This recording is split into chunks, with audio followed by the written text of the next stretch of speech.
Hello, today we're taking a look at Tyto Ecology. Look at this place.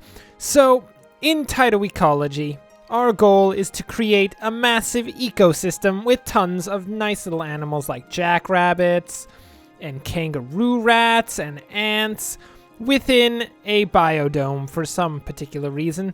Not particularly sure why we're in a biodome. I mean, we could do it outside too, but I guess that would risk pollution by, like, I don't know, vicious, like, I don't know, beetles? Beetles just coming over and, like, eating the eyes out of all of our jackrabbits. Which, quite frankly, I don't enjoy jackrabbits with their eyes being eaten.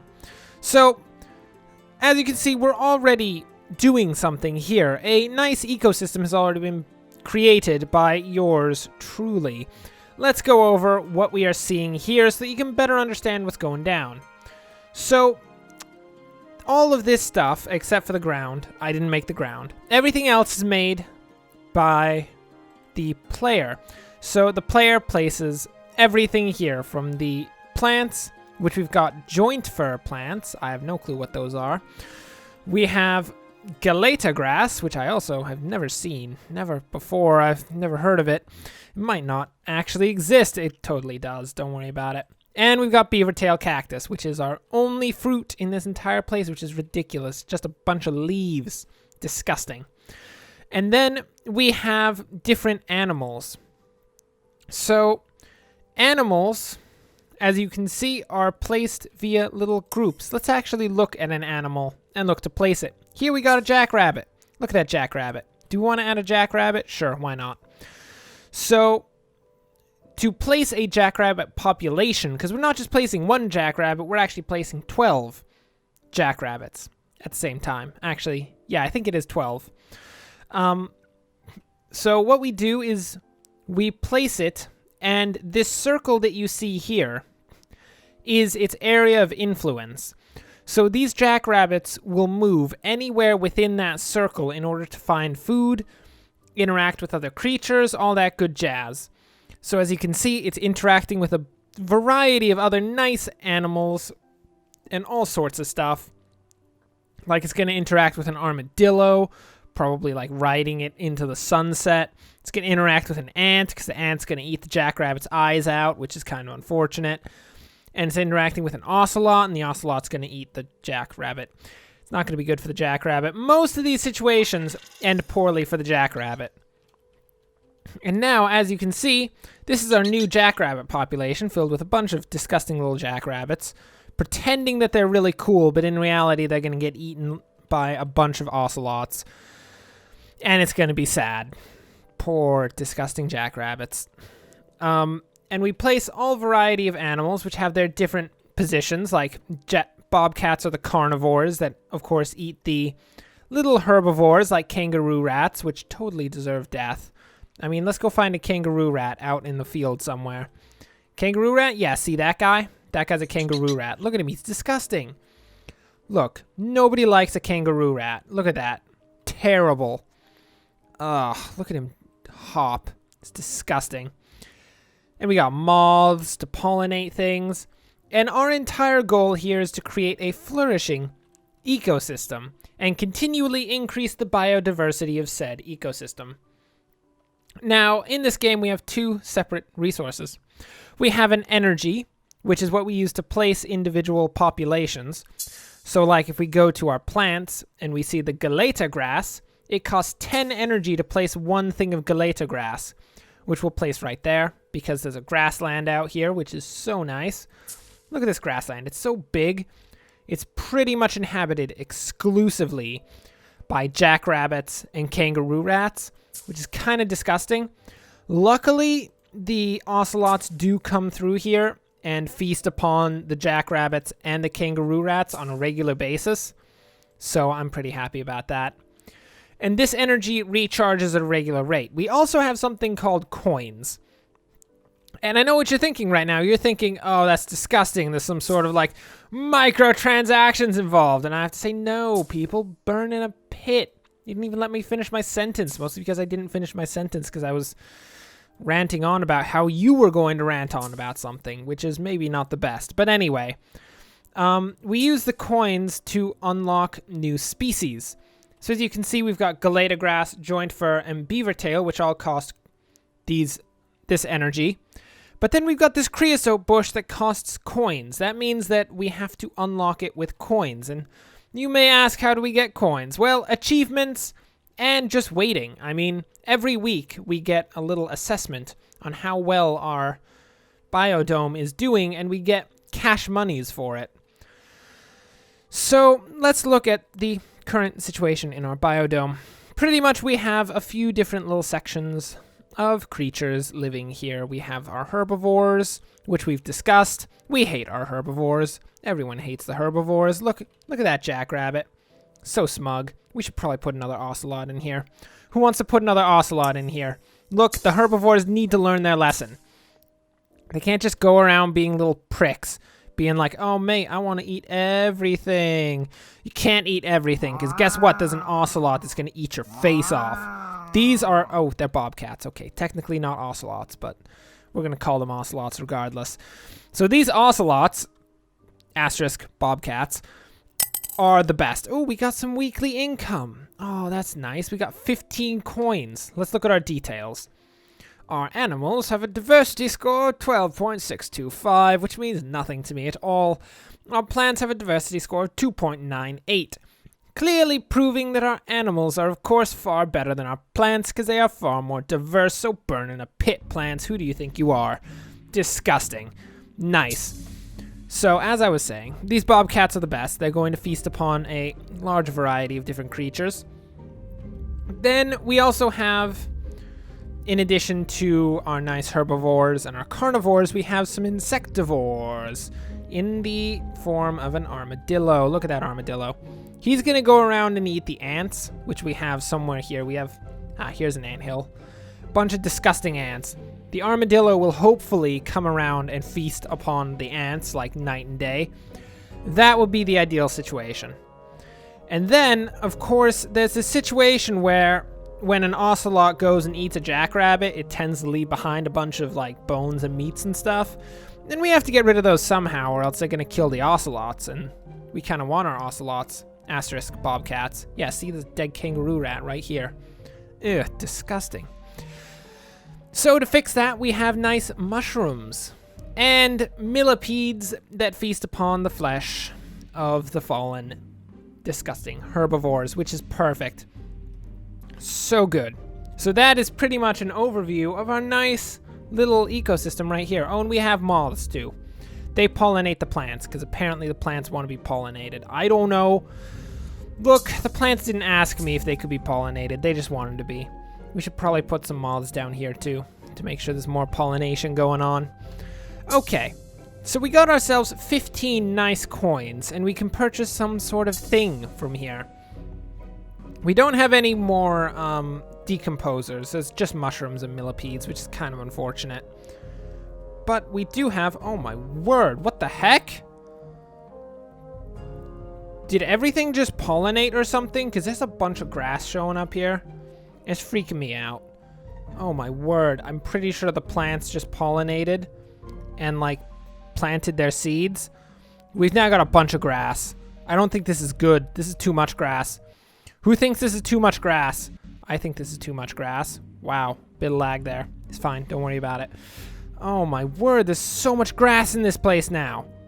I guess that's fine. I mean, kind of wanted grass everywhere. We'll count this as a victory. It's a victory, people. It's a victory. So we need to unlock something. What should we unlock? Let's look at what we have in animals. We could unlock a coral snake. We could unlock a honeybee, which actually sounds pretty important. A marine blue. Ooh. Nobody wants a deer mouse. That's a herbivore. Herbivores are terrible. A badger. Ooh, badger, but that costs 25. We don't have enough for that. Oh, look at all this nice stuff. A coyote. Ooh, and a cougar. Oh, to eat the mule deer. We could get mule deers and then get cougars and have the cougars eat the mule deers and they'd suffer a terrible death. That would be great. In plants, we can only get creosote bushes. Not really the best. I don't want a creosote bush. So let's get ourselves some coral snakes. Totes, coral snakes. Moths are good enough for the whole pollinating thing for now. Let's make some coral snakes. Ooh, look at that huge area. Go, coral snakes, go! Let's look at our new coral snakes. Oh, yeah. Coral snakes, 0 days old and vicious. Oh, no. Detritus level 2. So, this is, of course, a simulated ecosystem. So, there are issues. We have to keep our ecosystem healthy. And right now, our ecosystem has entered detritus level 2, meaning that the detritus, which is dead animal parts, is building up way too much. So we need to put down some more nice little decomposers. Like, let's put down a mushroom over here right next to the ocelots. I'm sure they'll enjoy that. And we'll throw down some millipedes, because millipedes are actually a lot better at doing the whole feasting upon detritus than the mushrooms are. But I would argue that the mushrooms look better, so good enough. And we'll put down some more millipedes over here, just haphazardly. It's not like we're doing any ecological science here. We don't need to worry too much about how efficient everything is. Except we probably do. Yeah, I'm going to level with you. We probably should. I think that's technically our job here. But, you know.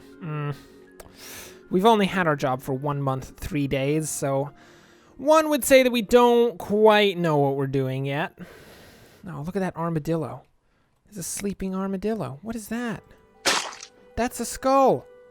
Who owned that skull? Nothing in this biodome has a skull like that. Where did that skull come from? Coral snakes? Did you smuggle that skull in? I know you smuggled that skull in, coral snakes. I know it. Jeez. Well, at least the coral snakes are going to keep the kangaroo rats in check. We can't have too many kangaroo rats. That would be terrible. Ugh, that sounds like the worst. Imagine just having an infestation of kangaroo rats.